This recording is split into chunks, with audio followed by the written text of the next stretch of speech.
में आपको बता रहे हैं जो पहला पार्ट जो वीडियो बन चुका है, दूसरा पार्ट है 0 और 0.5 के बीच 8 परिमेय संख्याएं ज्ञात कीजिए।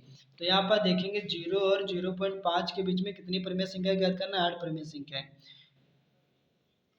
यहाँ पर लिखेंगे के बीच कितनी परिमेय संख्या है, 8 परिमेय संख्याएं।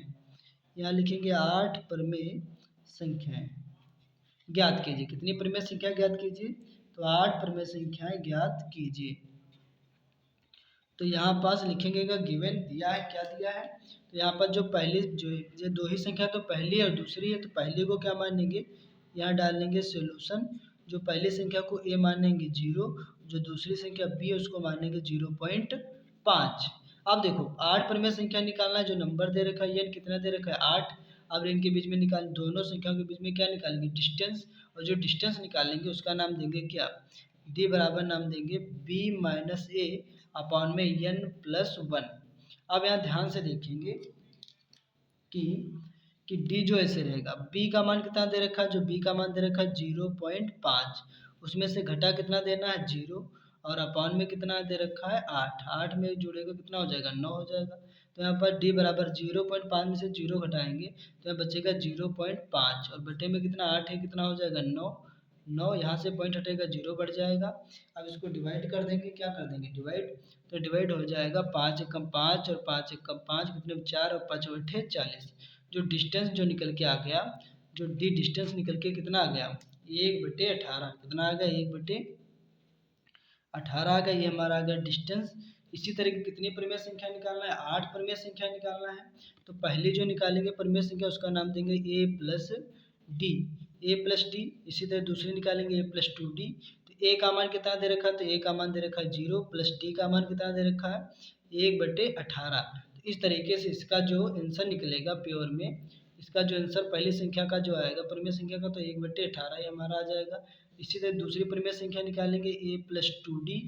कौन से निकालेंगे a प्लस 2d, तो a का मान कितना 0, प्लस 2d का मान कितना है 1/18, 18। अब यहाँ से डिवाइड हो जाएगा, 2 एक कम 2 और 2 नवा 18। तो यहाँ पर जो अगली जो संख्या निकलेगी, एक एक कम कितना हो जाएगा, एक बार कटा तो एक एक कम 1 और 1/9, ये दूसरी निकल गई। इसी तरह कौन से निकालेंगे, तीसरी परिमेय संख्या, उसका नाम देंगे a प्लस 3d।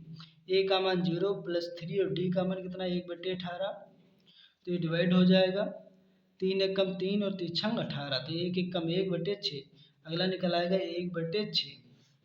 अगली जो परिमेय संख्या निकालना है a प्लस 4d, कितनी निकालना है 4d। तो a का मान 0 है, प्लस 4d का मान कितना 1/18। अब इसको डिवाइड कर देंगे, क्या कर देंगे डिवाइड, तो देखेंगे 2 दूना 4 और 2 नवा 18। तो यहाँ पर जो निकलेगी 2 2 एक कम 2, मतलब 2/9। यहाँ पर जो अगली जो संख्या आ जाएगी 2/9 आ जाएगी। 4d इसी तरीके से निकाल लेंगे a plus 5d, a plus 5d। तो a का मान कितना 0, प्लस 5d का मान कितना 1/18। तो यहाँ क्या हो जाएगा 5 एक कम 5, तो यहाँ जो अगली जो संख्या आ जाएगी 5 बटे, यहाँ दिख रहा होगा 5/18। इसी तरह अगली जो संख्या निकालेंगे कौन सी, a प्लस 6d। तो a का मान कितना दे रखा था 0, प्लस 6d का मान कितना 1/18। इसको काट देंगे, 2 2 से काटेंगे, 2 3 6 और 2 नवा 18, और कट जाएगा 3 एक कम 3 और 3 3 9। तो यहाँ पास आ कितना जाएगा, तो यहाँ जाएगा 1/3। अगली निकालेंगे संख्या a प्लस 7, कितने निकालना है, हमें तो निकालना है 8। तो अभी चला a प्लस 6d, और यहाँ आ जाएगा a प्लस 7d। a का मान कितना दे रखा था 0, प्लस 7, और d का मान कितना था 1/18। ये तो डिवाइड नहीं होगा, ये क्या नहीं होगा डिवाइड नहीं होगा। तो 7 एकम कितना हो जाएगा, तो 7 एकम 7 बटे हो जाएगा 18। इसी तरीके से निकालना है a प्लस 8d। तो यहाँ लिखेंगे क्या, तो यहाँ पर लिखेंगे a प्लस 8d। a का मान कितना 0, प्लस 8d का मान कितना 1/18। अब यहाँ से ध्यान से गौर से देखेंगे, अब यहाँ क्या देखेंगे, तो यहाँ 8 एकम कितना हो जाएगा 8, और बटे में रहेगा 18। इसको डिवाइड कर देंगे फटाक से, तो 2 से कट जाएगा, 2 चक्कू 8 और 2 नवा 18। तो अगला जो निकल के परिमेय संख्या आ जाएगी कितनी 4/9। ये जो परिमेय संख्या निकल के आ गई। नेक्स्ट पेज में सभी परिमेय संख्याओं को क्या कर लेंगे, एकत्रित कर लेंगे। जो पहली जो परिमेय संख्या निकली कितनी निकली है, यहाँ से देखेंगे जो पहली परिमेय संख्या निकली कितनी 1/18। तो यहाँ पर लिखेंगे 1/18, जो दूसरी निकली है कितनी 1/9, जो तीसरी निकली है कितनी 1/6, तो यहाँ लिखेंगे 1/6। जो चौथी निकली है 2/9, तो यहाँ लिखेंगे 2/9। इसी तरीके जो पाँचवीं निकली कितनी, पाँचवीं का जो निकला है 5/18, पाँचवीं परिमेय संख्या कितनी निकली 5/18, तो यहाँ पास लिखेंगे 5/18। इसी तरीके से जो छठी निकली है, छठी 1/3, तो यहाँ पर लिखेंगे 1/3। इसलिए सातवीं जो निकली परिमेय संख्या 7/18, तो यहाँ लिखेंगे 7/18। और इसी तरीके से जो अगली जो परिमेय संख्या निकली है a + 8d, 8d कितनी निकली है 4/9, यहाँ पर लिख देंगे 4/9। ये हमारी क्या निकल के आ गई, आठों परिमेय संख्या निकल करके आ गई। इसी तरीके से अगला क्या सवाल बोल रहा था देख लेंगे, जो लास्ट सवाल ही बचा हुआ है। यहाँ पास से कितनी 8 परिमेय संख्या काउंट करेंगे, देखेंगे 8 ही है, तो 1 2 3 4 5 6 7 और 8, आठों हमारी क्या निकल गई परिमेय संख्या निकल गई। तो ये हमारा जो सवाल है वो सवाल हो चुका है सवाल। अगला जो सवाल बोल रहा था नंबर 5, नंबर 5 क्या बोल रहा था कि निम्न संख्याओं को संख्या रेखा पर निरूपित कीजिए। तो निम्न संख्याओं को किस पर निरूपित करना है, संख्या रेखा पर। तो यहाँ पर प्रश्न नंबर डाल लेंगे 5। 5 में बोल रहा था कि निम्न संख्याओं को निम्न संख्याओं को किस पर, संख्या रेखा पर। कह रहा संख्या रेखा पर क्या कीजिए, संख्या रेखा पर निरूपित कीजिए,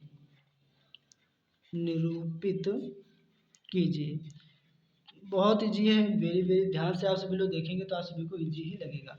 पहला जो सवाल दे रखा है ये देखिए, पहला जो सवाल दे रखा है √3, यहाँ देखेंगे √3 पहला जो सवाल दे रखा है, पहला है √3, इसको संख्या रेखा पर किस तरीके से दर्शाया जाएगा। तो यहाँ पर देखेंगे संख्या रेखा पर इस तरीके से आपको दिखा हुआ मिलेगा। देखो संख्या रेखा इस तरीके से आप सभी को बना लेना है। उससे पहले आपको एक पाइथागोरस प्रमेय ट्रिक पढ़ा होगा, क्या पढ़ा होगा, पाइथागोरस प्रमेय। तो यहाँ लिखेंगे पाइथागोरस प्रमेय, क्या पढ़ा होगा, पाइथागोरस प्रमेय से, पाइथागोरस एक प्रमेय पढ़ी होगी इस तरीके से, क्या पढ़ी होगी, यहाँ पर पढ़ा होगा कर्ण का स्क्वायर बराबर आधार का स्क्वायर और प्लस लंब का स्क्वायर है, कर्ण का स्क्वायर बराबर लंब का स्क्वायर प्लस आधार का स्क्वायर, इस तरीके से भी पढ़ा होगा। अब यहाँ से देखेंगे जो हमें कर्ण दे रखा, मान लेता हूँ ये कर्ण किस तरीके से, देखो एक संख्या रेखा इस तरीके से आपको बना लेना है, यहाँ पास दिखाएंगे, ये देखो संख्या रेखा बन गई है। संख्या रेखा पर क्या करना है, यहाँ जो संख्या रेखा है इस संख्या रेखा पर यहाँ मान लेता हूँ कोई बिंदु, जो नाम दे दिया ओ, क्या दे दिया नाम ओ है, और यहाँ पास कोई बिंदु उसका नाम दे दिया ए है, क्या नाम ए है। अब यहाँ पास एक समकोण त्रिभुज बन जाता है, क्या बन जाता है, समकोण त्रिभुज। इस तरीके से क्या बन गया, समकोण त्रिभुज। यहाँ पास नाम इसका क्या दे दिया, इसका नाम दे दिया जाएगा बी। और यहाँ पर देखिए यहाँ पर जो कोण बनता है 90 डिग्री का बनता है, कितने डिग्री का, कोण 90 डिग्री। जो कर्ण, ये जो संख्या जो √3 जो लिखी होती है, ये जो √3 ये हमारी जो होती है कर्ण होती है, क्या होती है, कर्ण। जो कर्ण कितनी तरह की होती है, √3। अब ये जो कर्ण होता है आधार और लंब के बराबर होनी चाहिए। जो कर्ण की जो कर्ण जो है वो किसके बराबर होनी चाहिए, आधार और लंब के बराबर होना चाहिए। किसके बराबर होना चाहिए, आधार और लंब के बराबर होना चाहिए। तो यहाँ देखेंगे जो कर्ण दे रखा है, कर्ण कितना दे रखा था, √3, √3 का क्या कर देंगे स्क्वायर। इसको भी उतना ही बनाने के लिए क्या करना पड़ेगा, तो यहाँ देखेंगे इसको क्या करेंगे, तो यहाँ पास कितने का ऐसा वर्ग किया जाए कि ये जो संख्या है बराबर बन जाए। तो यहाँ पर जो वर्ग किया जाएगा, तो यहाँ पास √2 का स्क्वायर कर दिया जाए और प्लस का 1 का वर्ग कर दिया जाए, तो यहाँ 3 बन जाएगा। कैसे बन जाएगा, तो ध्यान से देखेंगे। यहाँ पास क्या रहेगा, √3 का स्क्वायर जो रहेगा, इसी तरीके से √2 का स्क्वायर जो है इसका कितना निकलेगा, 2 का स्क्वायर। जो 2 का जो निकलेगा स्क्वायर वो 2 ही निकलेगा, कितना निकलेगा, 2 निकलेगा। उसके बाद यहाँ देख लेंगे, यहाँ स्क्वायर √2 का कितना स्क्वायर निकलेगा, 2, और प्लस 1 का वर्ग जो होगा 1 ही रहेगा। एंड अब देखेंगे √3 का स्क्वायर है तो 2 1 कितना हो जाएगा, 2 1 हो जाएगा 3, और √3 का स्क्वायर का कितना निकलेगा, 3 ही निकलेगा। ये हमसे पता चल गया कि यहाँ पास आधार कितना मान लेना है, √2 कितना मान लेना है, आधार जो मान लेना है √2, और √2 का कितना निकलेगा, 2। यहाँ आधार कितना मान लेना है, 2 मान लेना है, और लंब कितना मान लेना है, 1 मान लेना है। कितना मान लेना है, 1 मान लेना है। और इसकी जो यहाँ पर जो जीवा जाएगी, क्या जाएगी, जो जीवा जाएगी वो कहाँ जाएगी, वो जीवा सी बिंदु पर चली जाएगी। और यहाँ से और यहाँ तक की जो सेंटर ओ से सी तक की जो दूरी होगी वो कितनी निकल के आ जाएगी, √3 आ जाएगी। तो यही हमारा जो क्या हो जाएगा, राइट आंसर हो जाएगा। तो ये इस तरीके से आपको दर्शा देना है, तो आपको जो अंक हैं जो मिल जाएंगे। इसी तरीके से दूसरा सवाल जो दे रखा था नंबर 2 सवाल क्या कह रहा था, नंबर 2 बोल रहा था कि √5 को संख्या रेखा पर निरूपित कीजिए। इसी तरीके से बारी बारी से सभी को √5 को भी संख्या रेखा पर निरूपित देखो किस तरीके से करते हैं। तो यहाँ पास देखेंगे अगले, यहाँ पर ये देखिए थोड़ा पेज को बढ़ा दिया है। तो यहाँ पास नंबर दूसरा जो है कह रहा था √5 को किस पर, संख्या रेखा पर क्या कीजिए, निरूपित कीजिए। अब यहाँ पर देखिए √5 यहाँ डालेंगे सॉल्यूशन, क्या डालेंगे, सॉल्यूशन डालेंगे। √5 को कैसे दिखाएंगे, तो इस तरीके से एक लाइन को ड्रॉ कर देंगे। उसके बाद यहाँ पास लिखेंगे √5 का होल ऑफ स्क्वायर, और यहाँ भी 5 बनाने के लिए क्या करना पड़ेगा, तो यहाँ बहुत इजी है। तो यहाँ पास एक पाइथागोरस प्रमेय पढ़ा होगा क्या पढ़ा होगा, तो कर्ण का स्क्वायर यहाँ पास पढ़ा होगा, कर्ण का स्क्वायर बराबर लंब का स्क्वायर और प्लस आधार का स्क्वायर। तो यहाँ मान लेता हूँ कि जो लंब है, लंब मान लेता हूँ 1 का स्क्वायर और प्लस आधार कितना मान लेता हूँ, 2 का होल ऑफ स्क्वायर। तो ध्यान से देखेंगे 1 का जो वर्गमूल, जो कर्ण, अब देखो 1 का वर्गमूल कितना निकलेगा 1, और 2 दूना कितना 4, तो 4 कितना हो जाएगा 5। तो यहाँ पर जो आ जाएगा √5 का स्क्वायर, कितना 5 का स्क्वायर, तो 4 कितना हो जाएगा 5 हो जाएगा। ध्यान से देखेंगे। अब इधर से यहाँ देखो √5 जो है ऐसे रहेगा, और इधर स्क्वायर हटेगा तो इस पर भी क्या लगेगा √5। देखो दोनों पक्ष बराबर आ गए, जो ही बराबर आ गए तो यहाँ पास क्या बना देंगे संख्या, यहाँ पास जब बराबर आ जाता है तो पता चल जाता है यहाँ पर जो त्रिभुज बनेगा कैसा बनेगा, समकोण बनेगा। समकोण जो बनेगा 90 डिग्री का बनेगा। इसका नाम दे देंगे ओ, इसका नाम ए, और इसका नाम दे देंगे बी। और यहाँ पास क्या करना है, जो कर्ण जो दे रखा कितना दे रखा है √5, इसका नाम देंगे। आधार कितना दे रखा है, तो आधार जो दे रखा हमारा है 2, तो यहाँ मान लेंगे आधार कितना 2। और इस पर जो यहाँ इसकी लंब कितना दे रखा, लंब 1, तो यहाँ मान लेंगे 1, और इस पर एक डाल देंगे जीवा का नाम दे देंगे सी।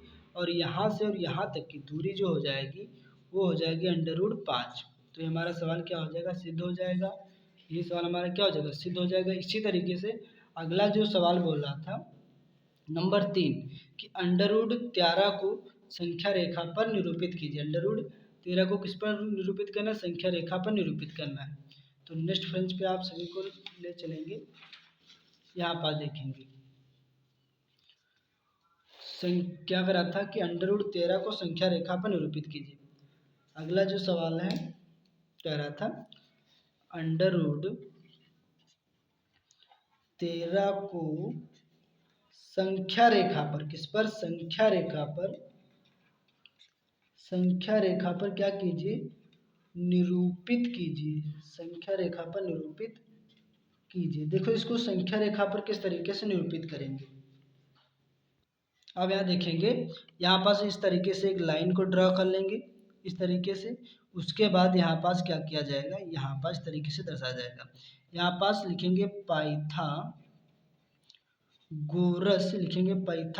प्रमेय से। क्या लिखेंगे, पाइथागोरस प्रमेय से। पाइथागोरस ने अपनी प्रमेय दी थी कर्ण का स्क्वायर बराबर लंब का स्क्वायर और प्लस आधार का स्क्वायर।